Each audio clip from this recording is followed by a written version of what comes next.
A Bíblia é a palavra de Deus? Meus irmãos, essa é uma pergunta muito importante, pois a nossa fé depende da confiança que temos na Bíblia como a palavra de Deus. Mas será que existem evidências que podem provar que a Bíblia é mesmo a palavra de Deus? Vamos ver um pouco da história da Bíblia. Primeiro, a Bíblia foi escrita ao longo de um período de cerca de 1500 anos, por mais de 40 autores diferentes. Esses autores pertenciam a diversas profissões, culturas, idiomas e épocas.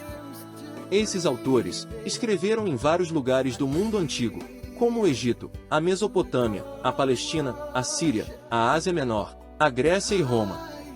Os livros da Bíblia foram escritos em hebraico, aramaico e grego, e depois traduzidos para outras línguas. Mas a coerência da Bíblia é impressionante. Pois mesmo sendo escrita por tantos autores diferentes, em um período tão longo, em diferentes lugares, línguas e culturas, mesmo assim, ela apresenta um só plano de salvação e um só Deus.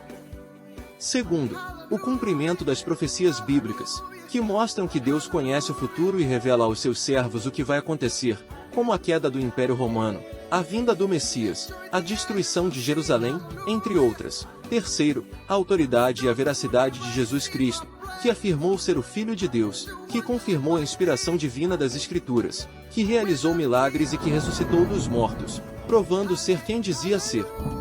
Quarto, o testemunho da Igreja, que reconheceu os livros da Bíblia como a palavra de Deus, que preservou e transmitiu as Escrituras ao longo dos séculos, que experimentou o poder transformador da palavra de Deus em suas vidas. Essas são algumas das razões que nos levam a crer que a Bíblia é a palavra de Deus. Mas a prova definitiva vem do próprio Deus, que nos dá o seu Espírito Santo para nos convencer, iluminar e confirmar a verdade da sua palavra em nosso coração. 1 Coríntios, capítulo 2, versículos 12 ao 14 diz: Nós, porém, não recebemos o Espírito do mundo, mas o Espírito procedente de Deus, para que entendamos as coisas que Deus nos tem dado gratuitamente. Delas também falamos, não com palavras ensinadas pela sabedoria humana, mas com palavras ensinadas pelo Espírito, interpretando verdades espirituais para os que são espirituais. Quem não tem o Espírito não aceita as coisas que vêm do Espírito de Deus, pois lhe são loucura, e não é capaz de entendê-las, porque elas são discernidas espiritualmente. Que Deus nos abençoe e nos faça amar a sua palavra, que é a sua voz, a sua luz, a sua espada, o seu testemunho, o seu caminho e o seu poder. Amém.